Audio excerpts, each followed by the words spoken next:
سلام، وقتتون بخیر. با یک آموزش دیگه با ما همراه باشین. اگر از این ویدیو خوشتون اومد کانال ما رو سابسکرایب کنید تا ویدیوهای بعدی رو از دست ندید. سلام به کانال آشپزی با سمیه، خیلی خوش اومدید. بریم که با هم یک کیک هویج فوق العاده نرم و خوشمزه رو داخل قابلمه روی گاز و بدون فر درست کنیم. بریم که یادتون بدم. برای شروع 2 دونه هویج متوسط رو تمیز بشورید، پوست بگیرید، با قسمت ریز رنده کنید.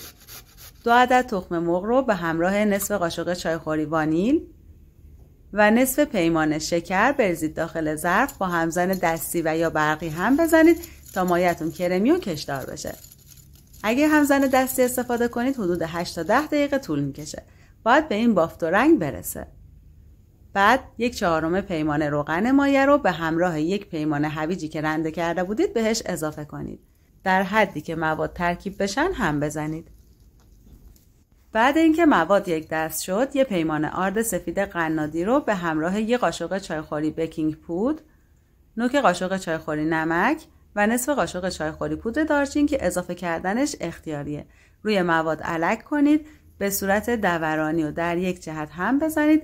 زیاد نمیخواد این مرحله رو هم بزنید، فقط در حدی هم بزنید که آرد ترکیب بشه و گلوله گلوله باقی نمونه.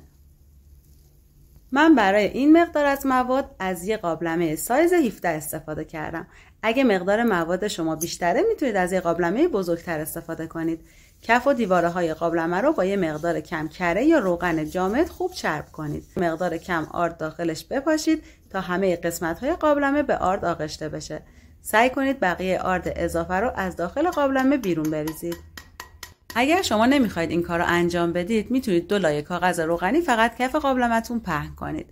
بعد مایه کیک رو بریزید داخل قابلمه. سطحش رو با یه سیخ چوبی صاف کنید. قابلمه رو بذارید روی حرارت ملایم گاز.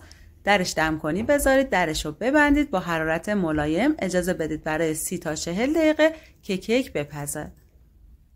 بعد از 40 دقیقه تست کنید ببینید آیا کیکتون پخته یا نه.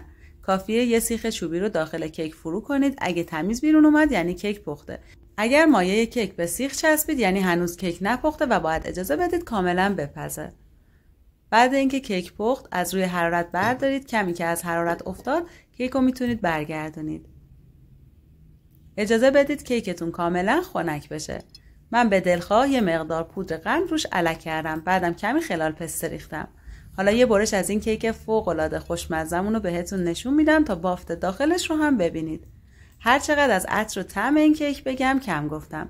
دوستای عزیزم اگه از این ویدیو خوشتون اومد ممنون میشم ویدیو رو لایک کنید و اگه تا الان عضو کانالم نشدید حتما عضو بشید. سپاس که تا انتهای ویدیو کنار من بودید.